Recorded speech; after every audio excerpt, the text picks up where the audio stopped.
Olá amigos, bem-vindos a mais essa aula. Hoje nós continuaremos falando sobre princípios do seguro. E na aula de hoje nós vamos falar sobre seguros de danos, os riscos cobertos e não cobertos, é uma aula importante, a importância assegurada, o que é prêmio no seguro e prazos de vigência. Nos seguros de pessoas, particularmente, a cobertura é baseada na existência, na integridade física ou na saúde do segurado. Primeiro, claro, ele precisa existir. No seguro de pessoas é importante que a gente contrate com saúde, porque há um questionário para avaliar a saúde do segurado e, em alguns casos, a seguradora ela faz um questionário de via telefônica. Vai ser ligado para o segurado para ele responder algumas questões referentes à sua saúde. E isso se aplica, então, no seguro de vida, nos acidentes pessoais, é considerado, inclusive, peso e altura para precificar ou aceitação desse seguro. No seguro de saúde, aplicado um questionário de saúde. E existe também, no seguro de pessoas, o seguro prestamista, em que é contratado algum financiamento que você contrate, existe ali um seguro prestamista embutido nas parcelas do financiamento, em que vai garantir a liquidação daquele financiamento no caso da falta do segurado. E ainda também no seguro de pessoas, o seguro educacional, que em geral é contratado por instituições de ensino para os seus alunos.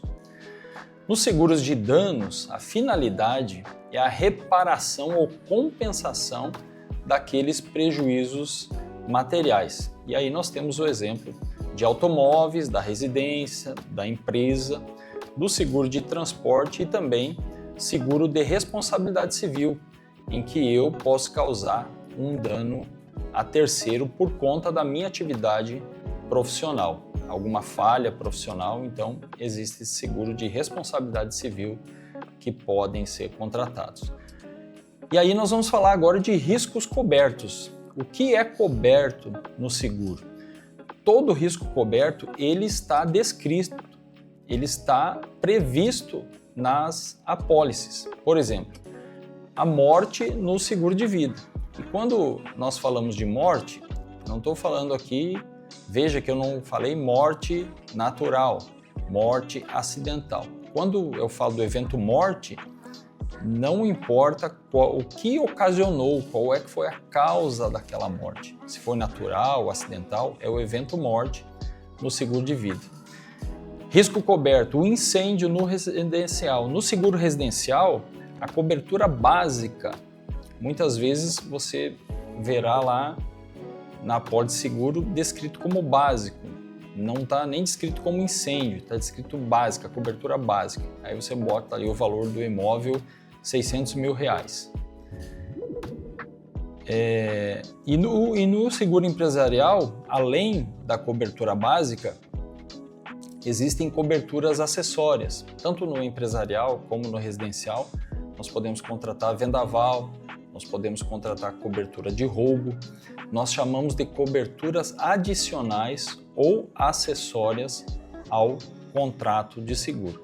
Ou seja, tudo que está descrito e previsto e contratado na apólice são riscos cobertos. Riscos não cobertos. Tem muitos riscos que já são não cobertos por lei. E esses riscos, eles são alinhados dessa forma com todas as seguradoras e todas, por quê? Porque todas estão debaixo da lei do seguro no nosso país. E são eles: atos ilícitos do segurado, ou seja, que o próprio segurado provocou. Por exemplo, houve um incêndio provocado pelo próprio segurado, um incêndio criminoso. Multas ou penalidades. Uma multa já é algum descumprimento que o segurado teve por força de lei. Então, multas e penalidades a seguradora não irá indenizar. Riscos não cobertos por contrato. Na própria apólice do seguro ou nas condições gerais que constitui essa apólice de seguro, há um termo, um título que está descrito assim: riscos excluídos de aceitação, ou somente riscos excluídos. E aí a seguradora, naquela condição geral, ela já descreve os riscos que são excluídos de indenização. Tumultos, no caso do seguro de auto, tumultos são riscos não cobertos. O roubo no transporte de carga sem cobertura adicional, ou seja, eu fiz só transporte de carga, transporte da minha carga, e eu não contratei uma cobertura adicional de roubo. Então, essa cobertura ela já está excluída por força de eu não ter contratado ela. Riscos catastróficos, em que varreu uma grande quantidade de segurados, em que atingiu uma grande quantidade de segurados, também são riscos não cobertos. Guerra, se houve alguma guerra, uma destruição por guerra, também são riscos não cobertos. E também radiações nucleares, algo que afetou alguma comunidade, uma cidade, uma nação, né, uma empresa por conta de radiações nucleares, são riscos não cobertos previstos na lei do seguro. E aqui o que é importância assegurada, ou IS, você verá em alguns casos, em algumas nomenclaturas, só a letra I e a letra S. Isso significa importância assegurada. É o valor que eu determinei, ou eu segurei, ou eu junto com o segurado, junto com o corretor, estudar esse valor, mas em geral, quem determina, quem informa esse valor, o valor do seu bem, falando de um imóvel, claro que ele é precificado com um valor atual, não com valor subcontratado, um valor absurdo ao que é o real. Essa é a importância segurada. Então, é o valor máximo da indenização de um seguro, que também é conhecido como capital segurado ou a soma segurada. Você verá em alguns casos LMI, limite máximo de indenização. O limite máximo de indenização, ele é aquele limite que a seguradora está comprometida a indenizar o segurado. Então, a minha importância assegurada, por exemplo, na minha empresa, eu determinei que a importância segurada ela é R$1 milhão. Então, a importância segurada também é o meu limite máximo de indenização. Por exemplo, no seguro de vida, eu informo ali o capital contratado. Eu contratei R$500 mil para um seguro de vida. Então, esse é a importância segurada. Esse é o limite máximo que a seguradora indenizará o segurado. No caso do seguro de automóveis, nós temos hoje como indexador a tabela FIPE, que é o valor que é precificado os veículos hoje no Brasil. Essa tabela ela pode ser substituída em algum momento por outra, mas hoje o que precifica uma indenização de perca total de um veículo segurado, que pode ser essa perca total por acidente ou por roubo, é a tabela FIPE. Mas ainda assim, em alguns casos, é possível determinar o valor do veículo. Quando não existe a tabela FIPE para carros, às vezes um veículo importado, você vai fazer uma cotação e não tem ali tabela FIPE, mas está descrito valor determinado. E aí você determina esse valor e é claro que a seguradora ela tem um limite também para aquele veículo ali. Às vezes você pode determinar um valor que ele é fora do mercado, né? E aí vai haver uma recusa nessa proposta por parte da seguradora.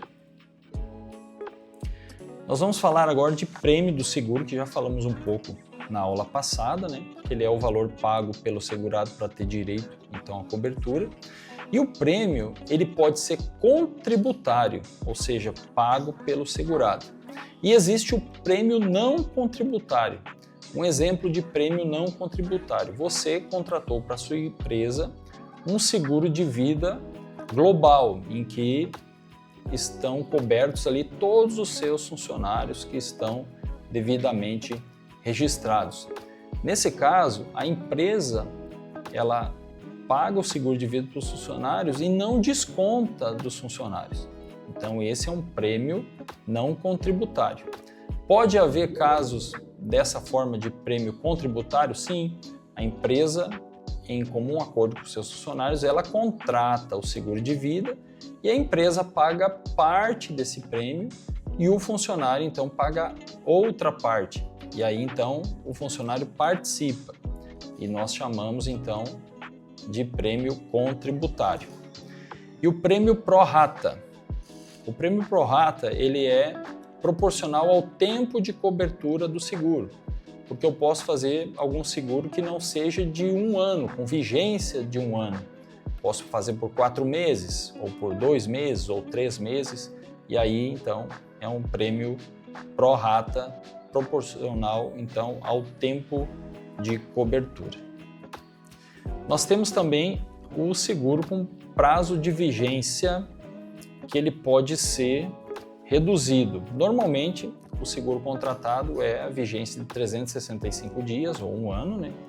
Mas ele pode ser prazo curto ou prazo longo, porque existem obras no seguro de obra que a obra pode demorar, por contrato da própria obra com o contratante, 8 meses. Então, se faz o seguro de risco de engenharia da obra por aquele mesmo prazo do tempo do contrato da obra. Ou ainda obras que podem demorar mais do que 1 ano, 2 anos ou 3 anos, e aí você faz esse contrato de longo prazo. Então, o prazo de vigência ele pode ser alterado de acordo com a necessidade de cada produto. E aqui nós temos novamente um questionário rápido para assimilar o ensinamento de hoje. Então você vai responder para o seu gestor aí, passar para o seu gestor ou com o seu grupo de estudos. O que significa LMI? Você tem já essa capacidade de responder. Qual a diferença entre prêmio contributário e prêmio não contributário? E a terceira, em geral, o prazo de vigência de uma apólice seguro é por quanto tempo? Em geral, quanto tempo é contratado uma apólice de seguro? Ok? Ficamos por aqui e nos vemos na próxima aula.